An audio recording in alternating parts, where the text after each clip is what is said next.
Pay and interact with niche-specific Instagram influencers. Please understand that persona is the name of the game in Instagram. People follow personas. They're not following just because somebody has nice pictures. Most people can do that. Most people can manage to post nice pictures every once in a while. Instead, they're following personas because they have a distinct spin on whatever niche they're in. They have a distinct personality. They have a distinct point of view. Whatever the case may be, it has elements of some sort of cult. By cult, I'm not using that phrase in a negative way. Instead, people are looking for just a specialized knowledge from people who specialize in that type of information. There's a little bit of a cult dynamic going on here. When you have that kind of relationship with your following, they are more likely to give you the benefit of the doubt. They're more likely to click on the profile links of people you're giving a shout out to. That's real influence. And that's how a lot of products are sold on Instagram. For example, if you follow somebody who you can count on to publish the very best pictures on luxury watches that he or she actually wears, chances are you would sit up and pay attention when this person posts a picture of a really nice-looking big brand watch with the message 40% off on it. That would get your attention. You would then click on the link of the account that the person is shouting out to, or you can even type in the domain name or URL they mention and type in your discount code. That's how influence works. It's all about this cult of personality. Beware of fake influencers. Unfortunately, when word came out that online stores were paying good money to Instagram influencers for product placements and shoutouts, a lot of shady marketers started building fake accounts. Just how fake are these accounts? Well, first of all, they target certain niches. Next, they draw followers. The problem here is that the account itself is fake and the followers are fake. This is a serious problem because if you paid the person behind these accounts real money to post shoutouts, your shoutouts are going to fall on deaf ears. Nobody's going to pay attention. Why? Most of their followers are fake. They're driven by software. They don't exist. They definitely don't have credit cards.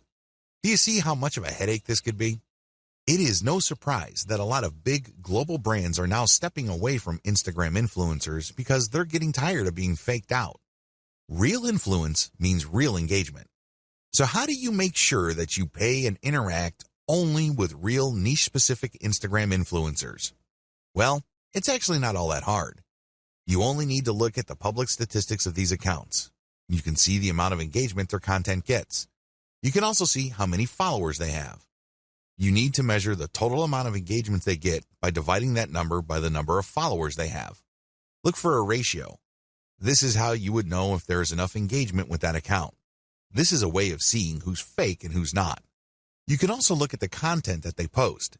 If they keep posting the same stuff over and over again, that might be a red flag. Also, look at the comments. Is there actual care taken in sharing? The 4 key signs of fake influence. So how do you know that you're dealing with a real influencer? After all, real influence means actual conversions. There are 4 telltale signs of fake Instagram influence. Sign number 1, equal following and follower ratio. If you notice that an account follows a lot of other accounts while enjoying a large following, this should be a red flag. Chances are they just followed a lot of accounts, so these other accounts would follow them back. Those people may be real, but they're not interested in what this account is posting because they're just following back out of courtesy. That's fake influence. Sign number 2, low engagement ratio. If you notice that this account posts a lot of content, but the engagement ratio is low, this is a red flag. If your account has real followers, there should be a certain level of engagement. It's not like all your posts are going to suck. If you notice that this account doesn't really get that much engagement, that should be a red flag. Sign number 3, they obviously ask for money. If it's obvious from the profile description of the niche-specific account you're trying to buy shoutouts from that they take payments, you might want to pay attention. Look at how they describe themselves. If they make a big deal out of the fact that they're selling shoutouts or they want you to get in touch with them so you can take out an ad, be very suspicious. The very best influencers on Instagram are those who are hobbyists.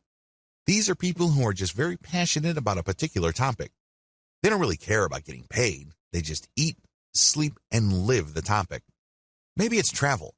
Maybe it's women's fashion. Maybe it's luxury watches. Maybe it's sports cars. Whatever the case may be, they are hobbyists. They are passionate about that topic, so they post picture after picture of that topic. Those are the people you should gun for. Be very suspicious of people who are all about the dollars because there's a strong chance that they put up their account just so they can get shoutout and other influencer ad revenue. I'm not saying that this should completely disqualify them, but there's a higher incentive for them to fake stuff because there's money on the line. Sign number 4, no niche specialization.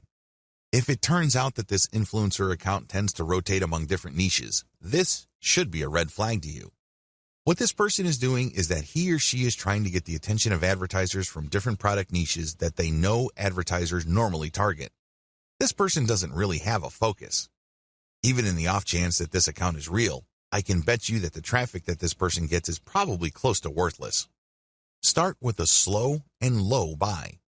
The first thing that you need to do is to get a massive list of influencers out there and then contact them. Now, I'm assuming that you have filtered out fake accounts. Contact them. The name of the game here is volume. Try to get as many different influencers as you can and contact them. Ask them, can I buy for $5? Or whatever low rate you can come up with. The name of the game here is to get as many shoutouts and picture ad placements for as little money as possible.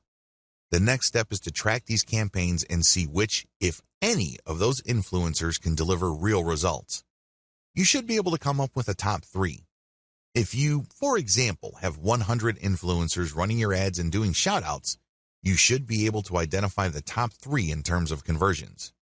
You own your online store, so you know whether you sold or not. You know whether you moved a product or not. You should also use specialized discount codes so you can track who is actually selling. Pick the top 3 and pay them more for exposure. This is how you maximize your results. So, you start out low and slow, and then you scale up the campaigns that actually produce the desired result.